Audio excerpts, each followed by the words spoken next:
السلام علیکم۔ افسوس کا مقام یہ ہے کہ 1400 سال پہلے جب قافلہ حسین لٹا تو اس وقت کے بعد بھی حسین سے چاہنے والوں نے، محبت کرنے والوں نے یہی کہا کہ دیں است حسین، دیں پناہ است حسین، یعنی کہ ہر چیز حسین ہی ہے۔ حقہ کے بنائے لا الہ است حسین، لا الہ کی بنیاد بھی حسین ہی ہے۔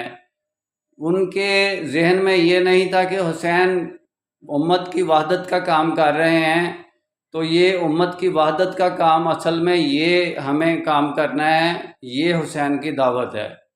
1400 سال پہلے بھی امت کی وحدت ایک ہوا تھا، اس وقت بھی امت کی وحدت کا کام، امت کا ایک جماعت کی شکل اختیار کرنا ایک ہوا تھا ذہن میں کہ یہ نہیں ہو سکتا۔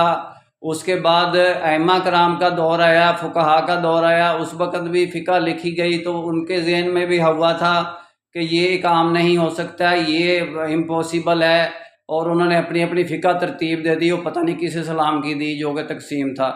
اس کے علاوہ محدثین کا دور جو آیا وہ یعنی کہ تابعین کے دور میں، تبع تابعین کے دور میں، ان کے دماغ میں بھی اتنی گنجائش نہیں تھی، فارغ تھے کہ وہ یہ جماعت ایک جماعت کی شکل میں ہم اس کو اسلام کو لائیں اور ایک امت کی شکل میں ہم اس کو جمع کر کے ایک جماعت کی شکل میں لائیں۔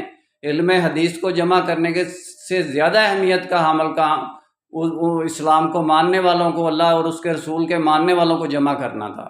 ان لوگوں کو کسی نے جمع نہیں کیا، علم حدیث کو جمع کر لیا۔ علم حدیث موجود ہے، علم قرآن بھی موجود ہے، مسلمین کوئی نہیں ہے۔ اس نے کہا مسجدیں ہیں، مسجد مرثیہ خاں ہیں کہ نمازی نہ رہ گئی، رسم ازا روح بلالی نہ رہی، یعنی کہ دین کی ہر چیز موجود ہے، دین ہی نہیں ہے۔ کتنی بڑی بات۔ اس نے کہا ابا جی کا ایکسیڈنٹ ہوا، زخم کوئی نہیں آیا، ویسے مر گئے ہیں۔ میرا کام اسلامک ورلڈ کی امن اور یونائٹی کا ہے، انشاءاللہ ڈیٹیل میں بات پھر ہوگی۔ نسبت وحدت خدمت خیر کے ساتھ، اللہ حافظ۔